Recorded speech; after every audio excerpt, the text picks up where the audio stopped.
Hi, everybody. This is Marlene with Miami Ghost Chronicles Stories of the Supernatural. And I hope you enjoy this new show, whether you're viewing it on the internet or listening to a podcast version of the episode. I do want to thank you for being part of my audience.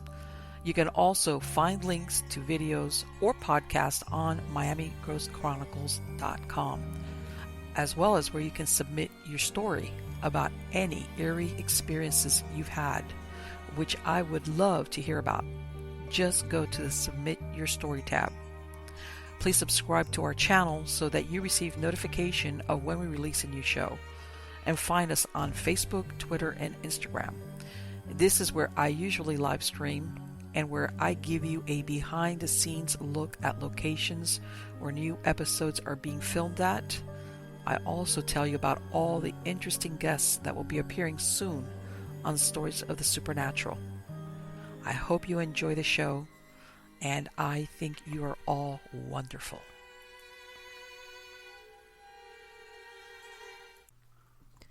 Mysteries of World War II, Pacific Theater. The unfortunate events of war, one of the most ferocious events took place in the Pacific Theater, where a series of battles during World War II took place. Before the start of the war in the Pacific, Japan attacked Pearl Harbor, the American military base located on the island of Oahu, Hawaii. After the surprise attack, the United States declared war on Japan and joined World War II. The attack came because the United States had stopped trade of oil and other materials to Japan. The attack came as a surprise because the U.S. government didn't think that Japan would be so foolish as to attack American territory.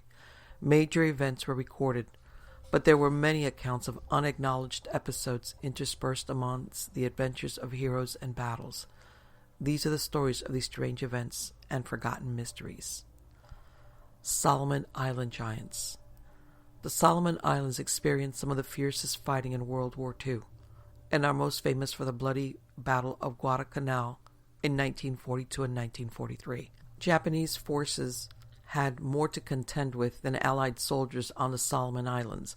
While traversing the island's numerous remote, thick rainforests, the soldiers often reported coming across giant hairy hominids ranging from 10 to 15 feet in height and covered in long brown to reddish-brown hair with prominent brows, flat noses, and wide mouths.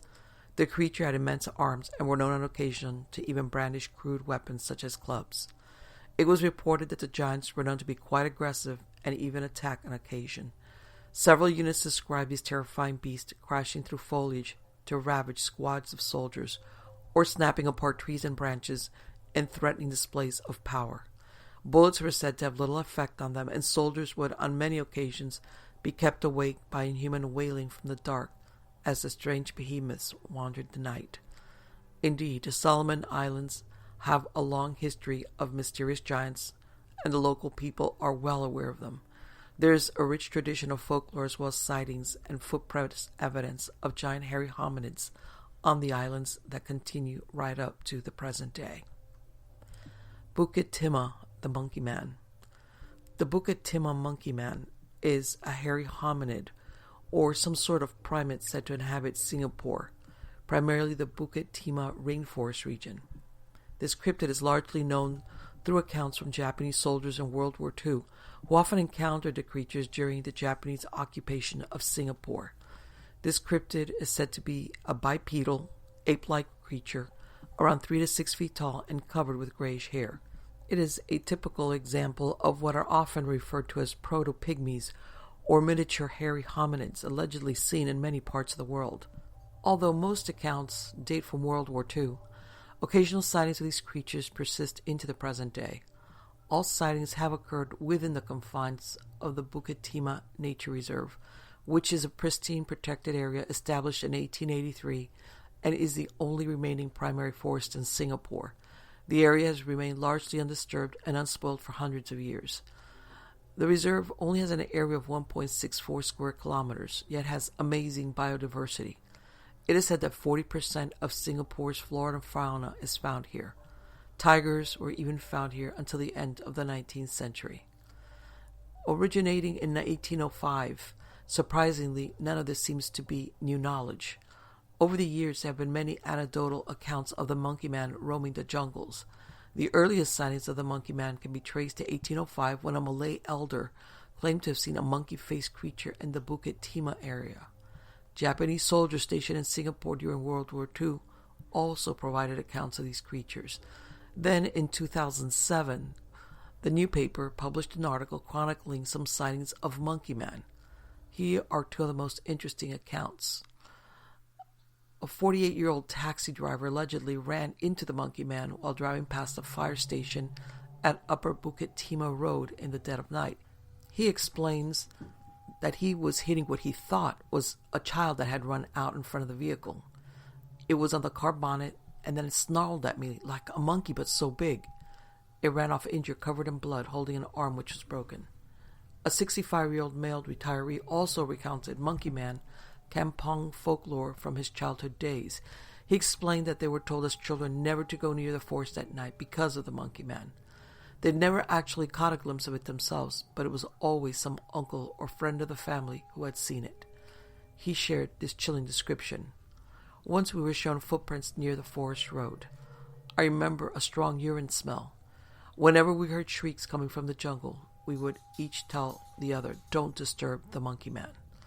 According to cryptozoologists, the Bukit Timah Monkey Man might be part of the orang pendek species.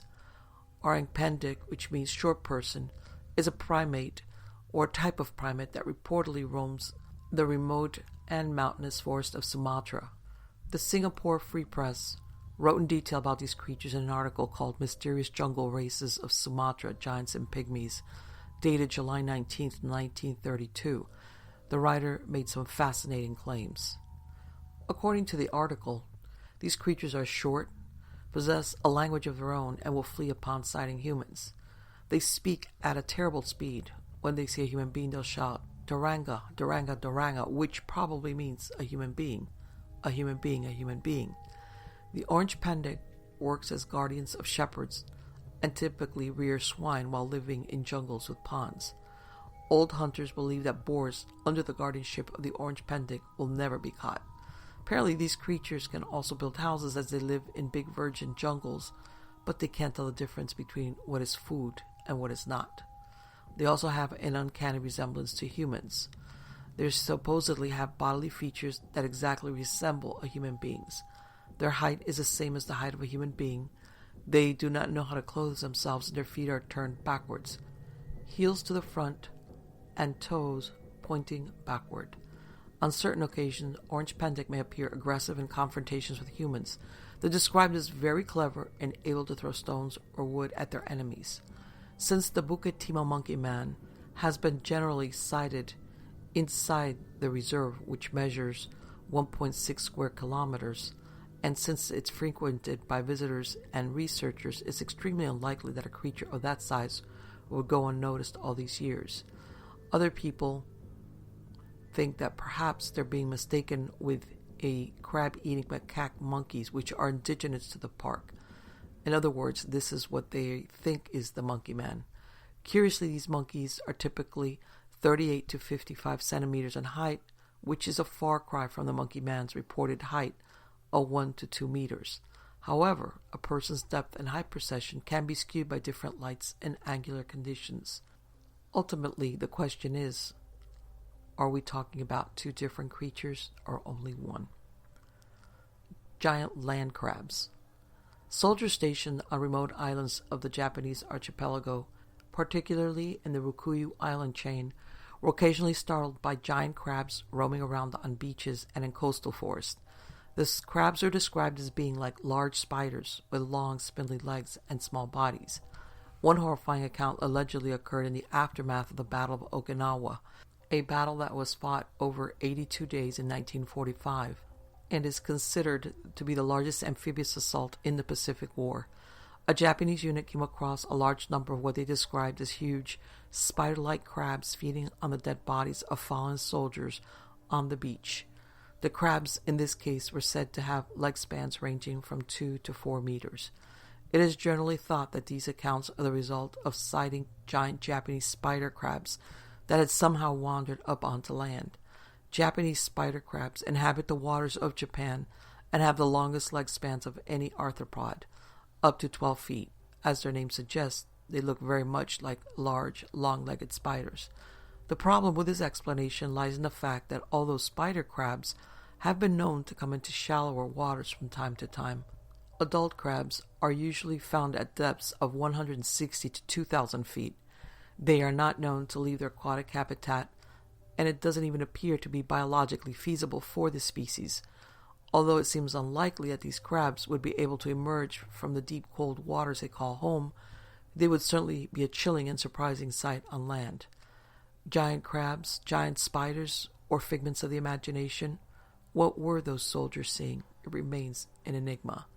To be sure, there are large species of land crabs such as the coconut crab, which is the largest terrestrial arthropod. However, these crabs are more robust than spider crabs and have adapted to life on land, such as evolving an organ called a branchiostegal lung, which is a sort of cross between gills and lungs. Sea monster attack. The sea had its own share of mysteries during the Pacific War. In addition to numerous sightings of sea serpents throughout the war, there is at least one instance of a ship actually being attacked by some kind of sea monster. The crew aboard one Japanese scout ship were surprised during one nighttime mission by something they could not really explain. One crewman described how a surge of water erupted near the vessel, after which the boat was jolted by something ramming the hull. Other crewmen arrived and saw what appeared to be a large gray shape in the water, at least 50 feet long, with a white underbelly, leathery skin, prominent dorsal fin, and what was described as the head of an alligator. The creature would ram the vessel, circle back, then ram it again. It got to the point where the bone-jarring impacts caused the boat to list to starboard, upon which the shocked and panicked crew finally opened fire, finally sending whatever it was that had attacked them back into the depth from which it came. There was so much damage to their ship that they were forced to abandon their mission and go back for repairs. The Orange Econ. During World War II, a Japanese surveillance team stationed on the picturesque Kai Islands of Indonesia reported coming across strange mer-beings described as being around 150 centimeters tall, with webbed hands and feet and carp-like mouths filled with spiny teeth. The heads were adorned with prominent spines, and the faces were somewhat human-like in appearance. Baffled soldiers sometimes encountered these curious beasts frolicking and splashing about in the water, as well as occasionally even coming up on beaches. The native population of the islands knew these creatures and called them the Orange Econ, or manfish. The sergeant of the team, Taro Horib, was invited to come look at the dead body of one such creature at the village chief's house. The perplexed sergeant described the dead creature as being around 160 centimeters long, with red-brown shoulder-length hair and spines along the back. The face was said to have a mix of human and ape-like features such as a low, broad nose and prominent brow. The lipless mouth was wide like that of a fish and filled with tiny needle-like teeth. The creature's fingers and toes were long and webbed. Horib was deeply affected by what he had seen and actively sought zoologists from his home country to investigate upon his return. Ultimately, he was unsuccessful in finding anyone willing to do so, and as such it is unlikely we will ever know what the Orange Econ truly was. Giant bats. During the Pacific War, accounts can be found of strange creatures lurking in the rainforest of the Ryukyu Islands of Japan. Soldiers in the remote interior forest reported being startled by giant bats with wingspans of up to 6 feet. Accounts of these mysterious beasts vary. Descriptions range from these beasts as being everything from shy and rarely seen to ravenous vampire bats feasting on cattle. One account even describes a dramatic attack by several of the bats on a terrified squad of soldiers who were able to drive them away with gunfire. Giant bat-like animals are a common type of cryptid throughout the world. So, is it possible that these remote islands of Japan also harbored their own version of such a creature?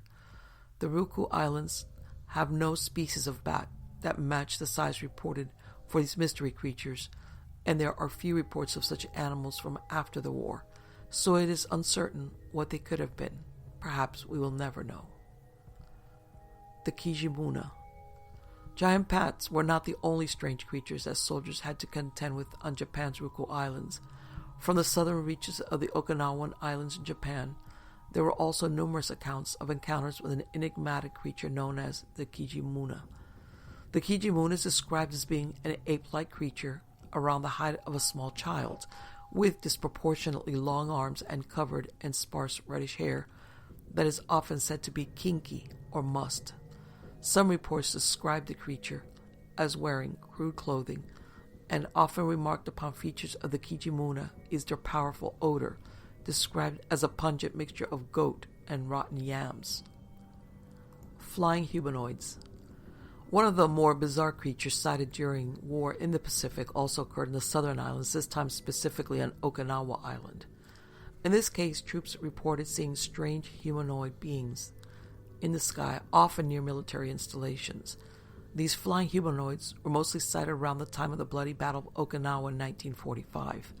These beings were described as having large leathery wings like a bat, yet seemingly to be mostly human in other aspects. The flying humanoids were mostly solitary, although there was at least one occasion when more than one was spotted together. Whatever the creatures were, they are mostly reported as being silent and shy, keeping their distance, never actually coming close enough to see a lot of detail. Despite this, it was often reported that the eyewitnesses had the unnerving feeling that they were somehow being observed by the enigmatic creatures. The sightings of these flying humanoids have an eerie similarity to a more modern-day sighting from a military installation in Japan. In 1952, at Camp Okubu near Kyoto, Japan, a private Sinclair Taylor reported seeing something strange in the sky. The being was about 7 foot tall, with a similar wingspan. The panicked guard began firing his weapon towards it, but when he looked at the spot where the being had been hovering, it had vanished. Taylor had originally thought the creature to be a giant bird at first. It was not until it drew closer that he realized it had a humanoid body. The creature had been flapping its large wings. The sound of this flapping was first alerted Taylor to the creature's presence, but upon coming closer, the thing began to hover instead. The being was described as around 7 feet tall and with a similar wingspan. Depending on the report you read, there is also mention of glowing eyes. However, it is difficult to say if this was in Taylor's original report or an embellishment added later. The creature hovered before the terrified Taylor, who began firing his weapon at it in a frenzied panic. When he looked back to where the creature had been, it was gone, leaving behind no apparent blood or any other physical evidence. Taylor was also not the only witness to whatever this thing was. When he reported it to his sergeant, it was revealed that a guard had seen what was apparently the same thing the year before, although Taylor did not know of this other sighting and had no contact with the other eyewitness. The descriptions of the creature were remarkably similar. It is unclear whether this sighting had anything to do with World War II sightings in Okinawa, but they seem similar enough to warrant mention. It is unfortunate that we may never have answers to these fascinating wartime cryptid accounts. At the time, there was rarely any attempt to collect evidence or launch a proper investigation into these bizarre occurrences. In most cases, such reports were considered merely anomalies and distractions from wartime duties. In addition, few scientists would have been willing to go back and venture into these war zones to investigate such reports, even if they were so inclined. As such, World War II cryptid accounts such as these may be forever lost to time. The following are a few unusual stories about that area. Story number 1. I know I'm not supposed to talk about this, but I just can't keep quiet. I need to tell someone about what happened to me and my fellow airmen back in early 2014. I was stationed at Kadena Air Force Base in Okinawa, Japan, and Uncle Sam had blessed us with a P-8 Poseidon, a modified Boeing 737 that the U.S. Navy turned into a top-of-the-line surveillance plane. It was relatively new to the region, and nothing felt better than knowing that you were in the latest and greatest of Marine Patrol aircraft on the face of the earth. It was loaded with tons of fun toys at our disposal to remind the People's Republic that we don't take kindly to it bullying our allies. We had torpedoes, depth charges, slammer missiles, harpoon anti-ship missiles, sonobuoys, and surveillance equipment so powerful we felt like we were on a first-name basis with half the staff of the Plaf Air Base on the Parcel Islands after only a couple of ops. It was like being the rich kid on the block, the one whose parents didn't just buy him a new bike, but instead went all out and bought him a Ducati. We had done some pretty standard flights in the first few months. Fly around the islands of Okinawa, maybe a patrol or two about 100 miles off the coast of mainland China, doing little more than dropping sonobuoys and intercepting a radio transmission or two that were nothing of note. Then word came down that we were to do a relatively close flyby of Hainan Island, following pretty much the same route that a Navy EP-3 flew during the infamous Hainan Island incident. Our briefing was pretty bare bones, but suffice to say we were supposed to investigate a mysterious signal another patrol had encountered the day before, originating from somewhere in the ocean near Hainan. This route would give us 70-mile separation from Hainan's coastline and keep us 100 miles away from the PLAF installation on the Parcel Islands. There was a little animosity among the crew, but bravado and rough humor diffused the situation pretty quickly. I recall our co-pilot suggesting that his life would be easier if he just deserted, went native, and took one of the local girls as his wife. My friendly reminder that he didn't speak a word of Japanese didn't stop him from informing me that I was welcome to go fornicate with any of the local livestock I could find. Happy or not, we soon found ourselves loaded up in our Poseidon and heading along the same path that EP-3 took on that fateful day back in 2001. The trip to Hainan itself was quite boring, which was fine by me. We had been in the air for a little over 7 hours doing our regular business when we could see the coast of Hainan off in the distance. The trip had pretty much just consisted of scanning the radar to see civilian aircraft moving along their pathways as was expected. When we reached the target area, we dropped to 200 feet to drop sonobuoys and let the sensors do their thing scanning the water beneath us. 10 minutes crept by with not so much as a peep from my instrument panel. Just as I was beginning to feel more relaxed, one of my sensors pinged a contact about 90 feet beneath the waves. The contact didn't fit the characteristics of any submarine I knew of, and it's my job to recognize the sonar signatures of submarine. For one, it was moving way more than what is characteristic of a submarine. The network of sonobuoys we had deployed picked up something clipping along at an unbelievable 300 knots. I did a double take. There is no nation in the world that has a sub that can go that fast. The Russians had one back in the Cold War that could go maybe 45 knots, but this was just ludicrous. It was weaving back and forth in a serpentine fashion, so fast that it was jumping across the display.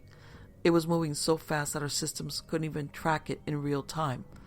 On top of all this, the signature was very faint. If we hadn't had top-of-the-line sensors on board, I doubt we would have even picked up the contact at all. There were two possibilities to explain the faint signature. Possibility A, the contact had some sort of stealth capability that was doing its damnedest to fool our sensors. Possibility B, the contact was very small, maybe just a bit longer than the short sub the marine grunts take to work in the morning. I was mulling this over in my head when the contact disappeared from my screen. 3 of the sonobuoys had stopped sending information, and as I reached for my comms, a 4th went dark as well. Not good. I radioed the pilot and told him what I had seen, asking that we double back to see if we could reestablish contact. He was happy to oblige. Pride runs deep in the Marine Patrol community, and you do not want to be known as the crew who lost a sub. We set a heading for the last known position and ready to drop more buoys. As we neared the spot where contact was lost, my air radar let out a gentle beep, signifying the entrance of a new bogey in our airspace. I hunched over the display, watching as the blip careened from side to side in our direction, while maintaining that same 103-knot velocity. It was so unexpected that I found myself unable to look away, as the contact carried out maneuvers at an impossible 15 feet above the surface of the sea. Weird approach or not, this was an undeniable intercept course with our plane, and we would be close enough to shake hands in moments unless one of us changed course. The contact disappeared from my display, snapping me out of my temporarily stupefied state. I quickly notified the pilot that we had company, about 45 seconds out. He acknowledged but informed me that the skies were clear as far as he could see. The notion of equipment malfunction began to creep into my mind when the blip appeared once more. This time it was at 200 feet, our exact operating altitude. It had made a huge distance gain on us in a short period of time. I heard the pilot scream in surprise before my whole world turned into a sudden whirlwind of turbulence. Without warning, the laws of physics decided that everything not bolted down needed to be in another part of the plane right now. Unfortunately, I was one of those objects. Our P8 pulled up and banked starboard, sending me tumbling out of my chair and rolling towards the aft of the plane. I had taken off my safety harness when I visited the chem pot about 2 hours prior and had simply forgotten to put it back on. Yeah, I know it's regulation to be strapped in, and shame on me for not being by the book. Buckle yourself or go fuckle yourself, one of my instructors used to say, and I was most definitely being fuckled right now. Engine 1 is out, the pilot yelled over the comms. I got back to my feet about 2 stations away from where I started. 3 meters doesn't seem like a long distance to travel until you are ragdolled that distance with a sudden stop 5 seconds later. Another crew member offered an outstretched hand to help me stabilize, and I gratefully took it, and I started to make my way back to my seat. Bandits making another pass. Brace! The plane shuddered as it bit into a hard turn, stalling my attempt to return to my post. I was about to try and inch my way back to the safety of my seat when the whole station was torn apart before my eyes. Bullets ripped through the fuselage, sending fragments of metal and plastic flying in all directions. I dropped to the ground, covering my head with my arms as a shower of sparks and debris rained all around me. It was over in seconds. Well, by over I mean I wasn't getting shot at anymore. We were still in full-on evasive maneuvers, and I needed to find somewhere to bunker down before I got tossed again. I located a fortunately placed grab handle I could brace myself against, feeling a little more in control of my destiny. I looked around to get my bearings. I was at the midship emergency exit hatch just over the port side wing. There was a porthole window on this door. You know, the little window you're supposed to look through to make sure you aren't escaping into a fire? And it was giving me the most unsettling view of the attack I could imagine. "He's back! Look out!" I didn't need the warning. I could see our assailant clear as day through my window. I was stunned to see there was an old prop-powered fighter plane. It was dark green color with a large red circle just behind the cockpit on the fuselage. I'm no historian, but I know a World War II Japanese plane when I see one. Growing up, I had quite the fascination with these old planes, but now my childhood dreams had manifested themselves as a lethal nightmare. The fighter came at us and at an obtuse angle attack run, catching up to our bird with little effort, most likely facilitated by us only being powered by one engine now. I could recognize the type of plane at this point. It was a Mitsubishi A5M carrier-based fighter, just like the model one I used to have hanging from fishing line in my childhood bedroom. Twin flashes pulsated along its underbelly as it let loose with its machine gun armament peppering our tail section and rudder. "Controls are down, boys. This isn't good." Like a vulture sweeping in on carrion, the Proto-Zero performed a lazy gliding turn and set course to intersect with us once more. Shockingly, the expected kill shot didn't come. Instead, I saw the fighter pull up alongside us and match our speed like you see in old World War movies, where a pilot pulls up to his defeated foe to look him in the eye and decide his fate. But nothing about this felt like an honorable aerial duel of yore. When the plane reached its mark alongside our bird, I was able to get a good look at, well, the seemingly empty space where there was supposed to be a pilot. A faint blue glow was emanating from within while its shadows danced across the glass panes of the canopy. I was completely transfixed, mesmerized as a child would be by fireworks. Then I saw the hand. Amidst the playful light, a hand clawed at the bullet-resistant glass as though something within was attempting to break out. The owner of the hand made an appearance soon after. It was a young man, no older than 20, rising up from the cramped pilot's compartment and blearily looking around as if he wasn't entirely sure where he was. Finally, he looked right in my direction, his face a twisted mask of pain and sorrow, but overlaid with a hint of surprise, as though he just realized he was attacking another plane. His hands snapped to attention, grabbing at what must be where the flight controls were located. He frantically pulled at them, throwing the full weight of his body against the controls, but to no avail. He turned to me, and I could see him yelling, his mouth agape, while his breath left patches of fog against the canopy. He banged against the glass for about 20 seconds in a vain attempt to free himself from his high-speed prison. Sobbing, he stopped and stared into my eyes. He began to write something on the fog glass, but I could hardly make it out. I thought I knew what it said, but before I could be positive, the plane veered sharply away. I watched him leave with dread. This was not the type of turn you would typically see when a pilot was breaking off engagement. This was one of those hard turns, aggressive and mean and full of fight.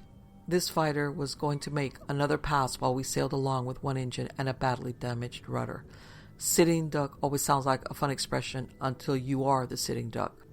Worse still is knowing that you are a sitting duck leading up to the kill shot. Second after excruciating second, slide by while you wait for the inevitable. He's coming in for the kill, and he's brought a friend. That made my stomach turn. 2 of them? Looks like we're sailing the Poo-Poo River without a boat, let alone a paddle. There was no way we could. I stuck by my window, and sure enough, the A5M entered into my visual range before long. His friend wasn't an A5M at all. In fact, it was a Corsair, another old fighter, but one that would have been used by American carriers. Apparently the years hadn't cooled things between them as they danced before me, guns blazing away.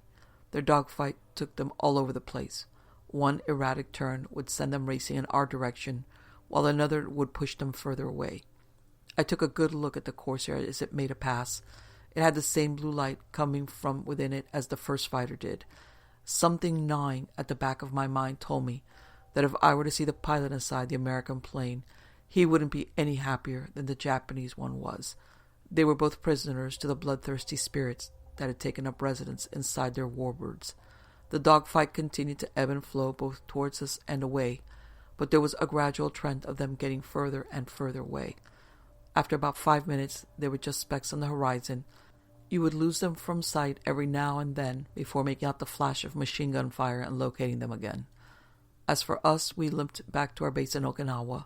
The whole crew was pretty shaken up, and it was quite the treat to explain to our superiors how a World War II aircraft flown by a blue light knocked the crap out of us over the South China Sea, but that it was all okay because we were rescued by another World War II aircraft flown by the same blue light.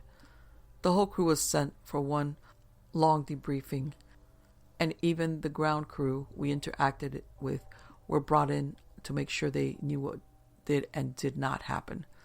Nothing happened as far as the Navy was concerned. We were sworn to secrecy and reminded about how the government could find very, very deep dark holes to dispose of annoying people.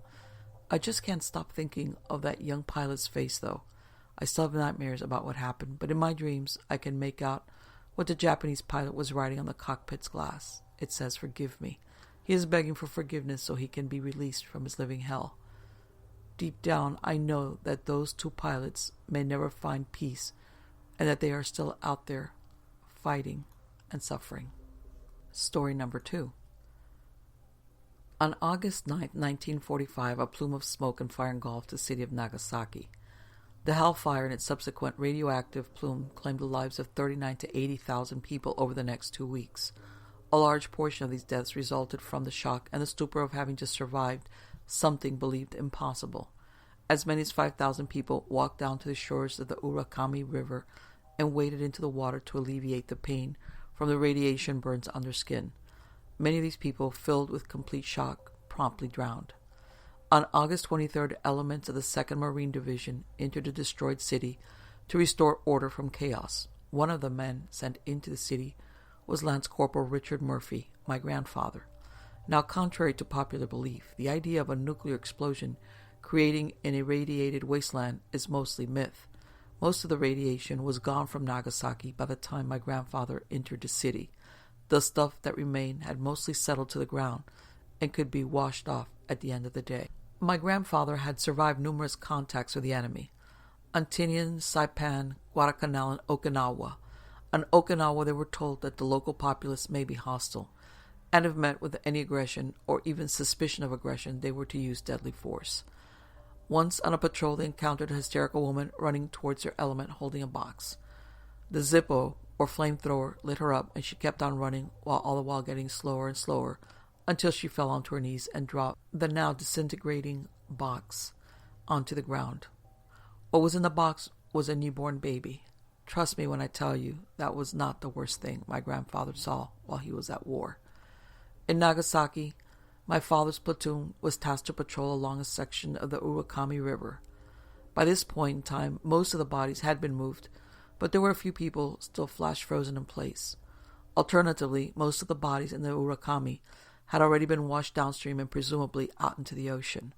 The third day of patrolling, my grandfather heard a "Hey Murph," and turned around to see a young Japanese man running towards him. Turns out it was a Japanese national who attended college with my grandfather. Upon graduation, he returned back to his hometown, Nagasaki. The two men shared a smoke, talked about their time at school, and generally spoke of everything except about the destruction and death that surrounded them. They parted ways with a young man offering to buy my grandfather a few beers if he could still find a bar standing. They shook hands and left. It was the day after this event where reality started to blur. Imagine my grandfather had been fighting an enemy. He had seen the destructive power of both sides in the conflict, he himself having been awarded for bravery under fire, as well as being credited for calling in a naval bombardment in which an estimated 23 enemy soldiers were killed. Yet here he was in the desolated wasteland in his enemy's own country, and being one of the first and last people who have ever in history experienced what a nuclear weapon could do to a city that just 2 weeks prior was lively and thriving, filled with men, women, and children, happy lives, far away and previously detached from the horrors of the war. This would psychologically affect most, if not all, people. It was a night patrol. My grandfather was out with a small fire team, 6 men, patrolling through the deserted and fouled wasteland. They were walking along the shore of the Urakami when the man on point exclaimed, "I think I see a body." He pointed in the direction of the river about 10 meters from shore, but then decided it was just his imagination. They continued their patrol. Body, I am sure this time. There was a hand sticking out of the surface of the water, just a mere meter from the shore. They attempted to retrieve it, but it was a detached hand. If it was a full body, they would have done something about it. Pulled it up on shore, logged its location, but it was just an arm. They left it on the bank. They walked another 5 minutes. They took a small break, lit up some Lucky Strikes, and dicked around for a few minutes. Talked about girls, talked about home, generally anything they could talk about to keep their minds off of the devastation surrounding them. Eventually, "Damn, another one, look at about 20 meters. A hand bobbing along the surface. Then another, and another. They started breaking the water, 3, 10, 20, 50. Then they started moving towards the shore. The hands with the fingers moving. The wind blowing over the flat land with no building obstructing its howl. The men panicked. One let off a few rounds from his Garand into the water. They ran from the Urakami and did not look back. I was the only person in my family that my grandfather told his story to, just like I was the only person he told a story about the young girls with a newborn baby. He told me the story after he developed lung cancer. No, it wasn't the radiation, but a life of smoking. He told me the story and wondered out loud what was on the other side. He was wondering if he was going to be like one of the hands crossing the Urakami, grasping and groping for some meaning. He wondered if, when he reached the other side, if there would be someone there to take his hand and pull him up. He also wondered if he would see those he affected, those he failed to pull up himself. Story number 3. One of the residents, I'll call him James, at the retirement home told me this once. I was stationed in Okinawa after the war. They wanted us to keep an eye on the Japanese, and for good reason. In some parts of the country, the natives weren't aware that the war was over, or they weren't ready to accept defeat. Either way, we had to constantly be on high alert, jumping at shadows and wishing we had eyes in the back of our heads. Within every clump of tall grass there appeared to be an enemy lurking with a knife, waiting to cut our throat once our backs were turned. Every tree contained a sniper lining us up in his crosshairs. I lived in a constant state of paranoia during my time on Okinawa. I finally got transferred to work on one of the supply ships offshore. I thought this would calm my nerves a bit. It didn't. Instead of worrying about banzai attacks and sniper fire, I found myself keeping peeled eyes towards the sky, anxiously waiting for an attack. The crew was anxious too, but with each passing day the tranquility of the sea helped us feel more and more relaxed. After a couple of weeks, we started to joke around, show each other pictures of our girls back home, and enjoy the wonderful climate. By then, we started to think that the war was really over. Our surprise came just before dawn. Our ship would have been attacked whether we were ready or not. There wasn't anything we could have done to prevent it. Our only goal that morning was to survive. I learned an important lesson that day. Chivalry and decency seem to disappear wherever there is panic. The pandemonium that happened shortly after the first plane crashed into our ship has left me with mixed feelings of reproach and guilt. I was asleep when the first plane struck. At first I thought we somehow hit a rock as I was tossed from my bunk bed and onto the cold hard floor. I heard frantic shouting above me, and a sobering thought entered my head. We were under attack. I stumbled onto the deck and was greeted by a scene of chaos and anarchy. My crewmates were scrambling in erratic movements. Some were trying to contain the flames, which were rapidly swallowing the ship. Others were heading for the lifeboats. A few had opted to dive over the side, hoping to find refuge in the warm waters below. None were following the orders of the captain, who was barking at us to remain our ground. We were, after all, only a supply ship. We had no firepower to return to our assailants. I quickly scanned the skies, and my stomach dropped. 3 more Baka bombs were nose-diving towards us, bent on delivering a swift death. Had I not heard my name being called, I would have surely died right then and there. James! James! Over here! My head snapped towards the starboard side, where I could see my crewmate, Kazuo, who we called Kaz, climbing onto one of the few remaining lifeboats. He was waving his arms at me, and without a second thought, I sprinted over to him and dove into my only hope for safety. Before I could suggest to pick up a few more fellow crew members, Kaz dropped the line, and we plummeted into the sea below just as a second plane crashed into the ship. Our little boat rocked dangerously from the force, and my ears rang from the explosion.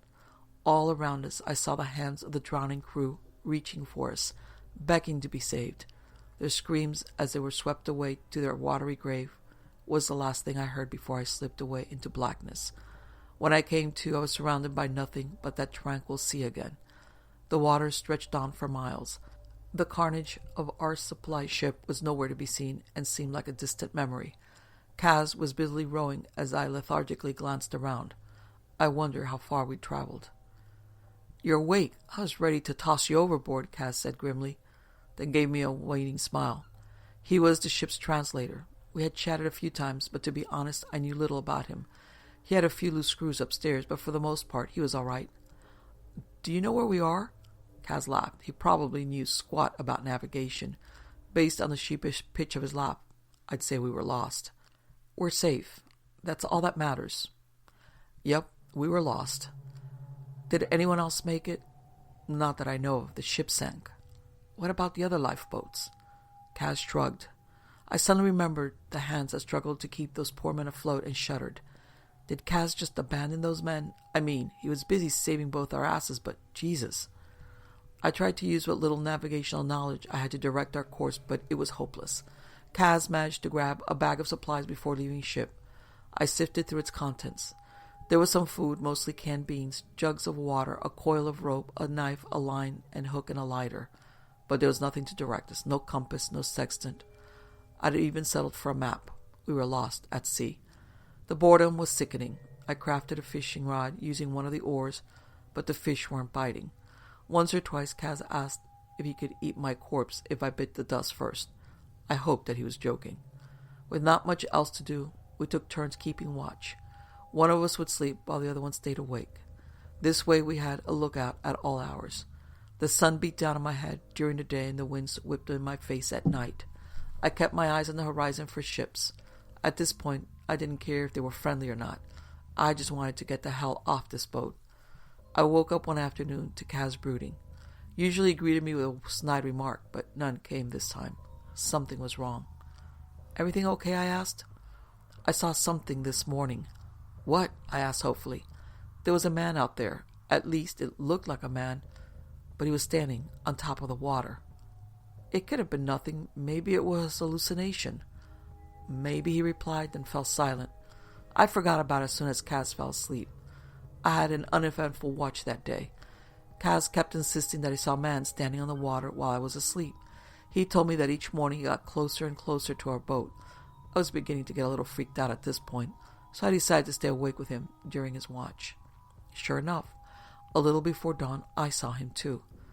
At first I thought it was just my mind playing tricks on me, but when Kaz nudged me and pointed him out, I knew this wasn't a hallucination.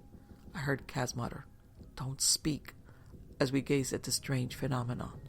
There, standing on top of the water about 100 meters away, was a man. I held my breath as he turned to look in our direction. It was as if he was looking straight at me. My blood suddenly ran cold, and the hairs on my neck felt like needles. The man on the water didn't move. He just stood there and stared at us. The water flowed over his feet, as if he were standing on some invisible island. When the sun came up, he simply vanished. "You saw him too?" Just as I feared, Kaz mumbled once the day broke. What the hell was that?" I demanded. "Do you know anything about Japanese folklore?" he asked warily. I shook my head. Kaz inhaled deeply. "As a child, my father used to tell me stories about these figures in the water called the Funari. They were supposedly the souls of victims who had drowned in the sea. According to legends, they ask you for a spoon, a hishaku, which they use to fill your boat up with water and drown you. I always used to think they were just ghost stories meant to spook little children, but..." Kaz's voice drifted off.